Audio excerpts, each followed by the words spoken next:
آج آپ نے کہیں نہیں جانا، بس یہ میں آپ سے بڑا مان میں عرض کر رہا ہوں، اس کی وجہ آپ کو آگے جا کے سمجھ آ جائے گی، کیونکہ آج خاص طور پہ میں چاہتا ہوں والدین اور بچے دونوں ہی ایک ہی وقت میں ٹیلی ویژن اسکرین کے اس طرف موجود رہیں۔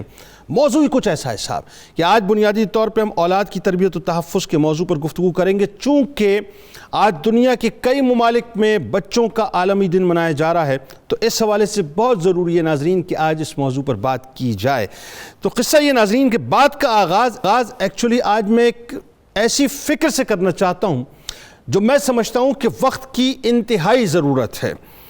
اچھا، اب بات یہ ہے کہ آج دنیا پر یہودیوں کی بالادستی کیوں ہے ناظرین؟ یہ ایک سوال ہے کہ یہ لوگ دنیا کی ہر فیلڈ میں اتنے کامیاب کیوں ہیں؟ بڑی عجیب سی بات آج کرنے جا رہا ہوں میں، اور آپ کی توجہ رہے گی تو میرا سارا مقدمہ جو میں پیش کرنے جا رہا ہوں وہ انشاءاللہ میں آپ تک پہنچا سکوں گا۔ کہ پہلا سوال تو یہ ہے کہ آج دنیا پر یہودیوں کی بالادستی کیوں ہے؟ یہ لوگ دنیا کی ہر فیلڈ میں کامیاب کیوں ہیں؟ ایک رپورٹ کے مطابق ناظرین یہودی دنیا کے 70% بزنس کو اس وقت چلا رہے ہیں، 70% بزنس کو۔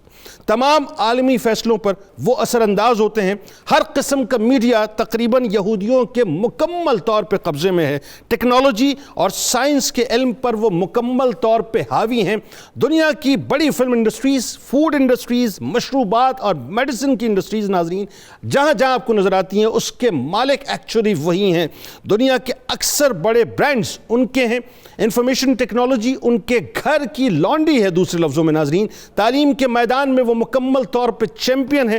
اب تک کوئی تقریباً 180 سے زائد تعداد میں یعنی 80% سے اوپر نوبیل پرائز ناظرین وہ جیت چکے ہیں۔ سوال یہ ہے کہ یہ ایسا ہے کیوں کہ کل 1.5 کروڑ یہودی دنیا کی بڑی بڑی تہذیبوں کو اپنی مٹھی میں مکمل طور پہ کیسے دبائے ہوئے ہیں؟ پھر سوال یہ ہے کہ کیا یہ لوگ ایکسٹرا جینیس ہیں، یا کوئی ذہانت میں ان کے ہم پلہ نہیں ہو سکتا، یا کوئی ان کا مقابلہ نہیں کر سکتا؟ اور کوئی ان کا مقابلہ کیسے کر سکتا ہے؟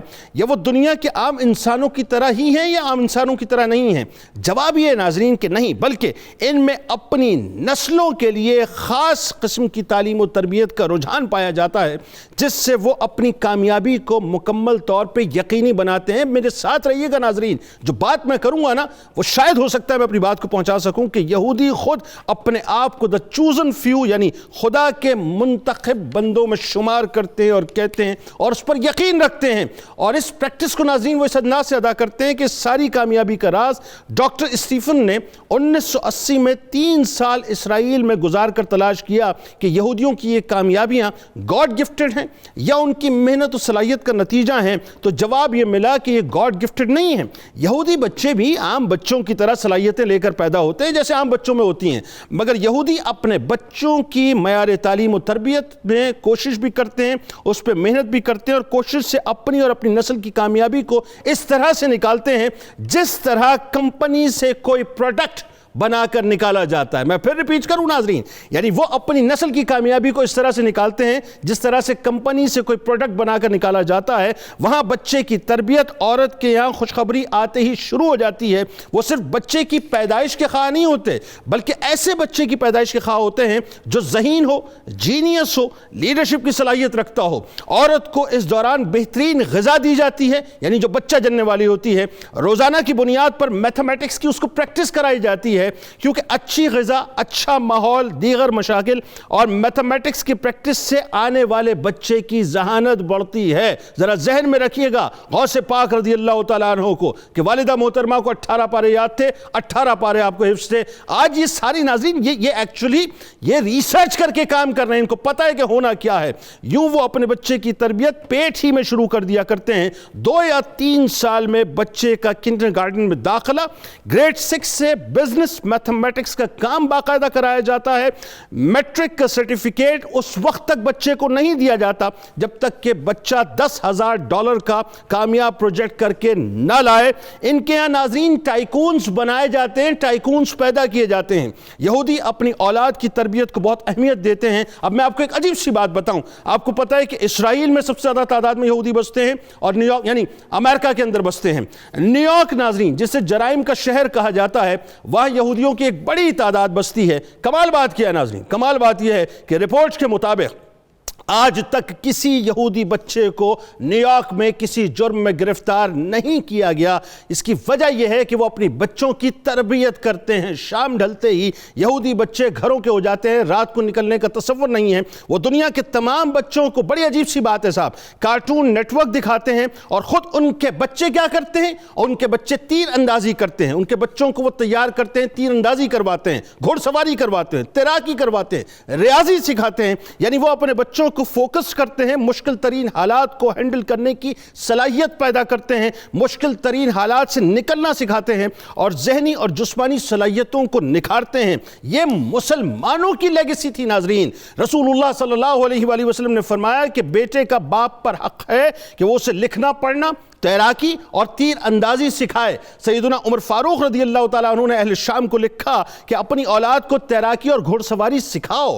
یہودی بچے کیلیفورنیا کے بچوں سے ذہنی استطاعت میں 6 سال آگے ہوتے ہیں۔ 6 سال ناظرین۔ انہیں معلوم ہوتا ہے، اب دیکھیں کیسی عجیب سی بات ہے، انہیں معلوم ہوتا ہے کہ کس بچے کو ڈاکٹر یا انجینئر بنانا ہے، ان کو معلوم ہوتا ہے کہ مستقبل میں کتنے بچوں کو بزنس مین، سائنٹسٹ یا سیاستدان بنانا ہے۔ ہر ایک کی ناظرین وہ اسی اعتبار سے، اسی حساب سے اور اسی ذہنی پیمانے کے اوپر ٹریننگ کرتے ہیں۔ مجھے کہنے دیجئے کہ ہم صرف آبادی میں اضافہ کرتے ہیں، بچے پیدا کرتے ہیں، وہ ایکچولی نسلیں بنا رہے ہیں، نسلیں بناتے ہیں۔ ایک مشن کے تحت ان کے یہاں بچے کی پیدائش ہوتی ہے اور ایک مشن کے تحت اس کی تعلیم اور تربیت کر کے اسے اپنے مشن کے لیے تیار کیا جاتا ہے۔ اور اسی دوران ناظرین جہاں وہ دنیا میں اس کو پلانٹ کرتے ہیں دنیاوی اعتبار سے، وہ اپنے مذہب کے اعتبار سے اپنے بچے کو انتہائی مضبوط کرتے ہیں۔ اس کے کانوں میں، اس کی سماعتوں میں یہ بات ڈالتے ہیں کہ تمہیں ایک پرومس لینڈ کے لیے پیدا کیا گیا ہے اور تمہیں اسے اصول کے لیے کام کرنا ہے۔ ہماری بدنصیبی ہے ناظرین کہ ہم بچے کو پیدا ہونے کے بعد بتاتے ہی نہیں ہیں کہ اس کے آنے کا مقصد کیا ہے۔ یعنی ہمیں 1450 برس پہلے سرکار مدینہ صلی اللہ علیہ وآلہ وسلم نے بتلا دیا تھا کہ بچے کی ماں کے انتخاب سے لے کر نکاح تک کے معاملات جو ہمیں دیکھنے ہیں اور اسی اعتبار سے اس کی تربیت کرنی، اس کی فکری، اس کی روحانی، اس کی جسمانی، اس کی دینی، اس کی دنیاوی تعلیم و تربیت کا بھرپور نصاب ہمیں 1450 برس پہلے عطا کر دیا گیا۔ قرآن کی آیاتیں جا بجا بتاتی ہیں، احادیث مبارکہ اور سرکار علیہ السلام کا طریق ہمیں بتاتا ہے، لیکن ناظرین بات کیا ہے؟ ہم نے اپنی لیگیسی کو کھو دیا ہے۔ آج بچوں کے عالمی دن کے موقع پر جہاں دنیا میں مختلف ممالک میں آج عالمی دن منایا جا رہا ہے، کوشش کروں گا کہ علماء کرام سے وہ باتیں پوچھ سکوں اور آپ تک پہنچا سکوں جو آپ کے لیے اور آپ کے بچوں کے لیے بہت ضروری ہیں۔ آپ نے کہیں نہیں جانا۔ ہمارے ساتھ 3 شخصیات موجود ہیں۔ پہلی شخصیت آپ کے ہمارے ہم سب کے انتہائی قابل احترام ہیں ممتاز عالم دین بزرگ شخصیت محترم جناب پروفیسر محمد سعید احمد خان صاحب۔ دوسری شخصیت کسی تعارف کی محتاج نہیں ہے ناظرین، سابق سینئر جج لاہور ہائی کورٹ، ممتاز اسکالر ہیں، خوبصورت گفتگو کرتے ہیں، پہلے بھی میرے پروگرام میں تشریف لائے محترم جناب جسٹس ریٹائرڈ نذیر اختر میاں صاحب۔ اور تیسری شخصیت آپ کے ہمارے ہم سب کے بہت پسندیدہ ہیں ممتاز عالم دین محترم جناب پروفیسر محمد اعظم نوری صاحب۔ آپ تینوں احباب کو میں دل کی گہرائیوں سے خوش آمدید کہتا ہوں۔ السلام علیکم۔